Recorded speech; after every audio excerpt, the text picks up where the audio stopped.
आज केवल हम निंदा करना चाहते हैं तो उसको उस दृष्टि से देखते हैं। तो हर एक बच्चा जो है वो यूनिक है और इसके बारे में नीरजा जी आपको बताएंगी बाद में। तो उसकी जो पूर्ण रूप से डेवलपमेंट है, उसका जो विकास है, पूर्ण विकास, वो तभी होगा जब ये दोनों प्रकार की विद्याएं उसको दी जाएंगी। आध्यात्मिक विद्या, व्यवहारिक विद्या, पर विद्या, अपरा विद्या।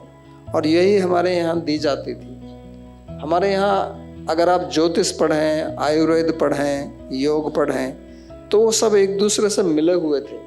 अगर आप आयुर्वेद पढ़ेंगे तो ऐसा असंभव है कि आप कुछ सिद्धांत ना जानें। आयुर्वेद पढ़ेंगे, आपको तर्क शास्त्र का ज्ञान होना चाहिए, आपको मीमांसा का ज्ञान होना चाहिए, आपको कर्म का ज्ञान होना चाहिए, आपको पुनर्जन्म का ज्ञान होना चाहिए, आपको धर्म का ज्ञान होना चाहिए। ये सब विषय आयुर्वेद में आता है। आप भरत मुनि का नाट्य शास्त्र पढ़ लीजिए, वहाँ भी ये सब। तो ये सब मिले हुए थे एक दूसरे से।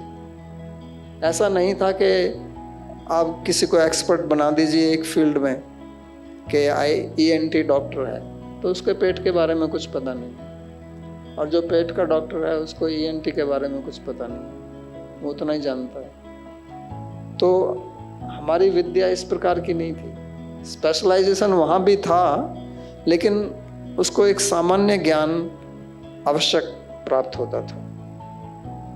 और जो सबसे महत्वपूर्ण दूसरा अंग था इस शिक्षा का, वो था गुरु शिष्य का रिलेशनशिप, संबंध उनका आपस में। तो ये आजकल की जो शिक्षा है, ये एक इंडस्ट्रियलाइज्ड मॉडल है।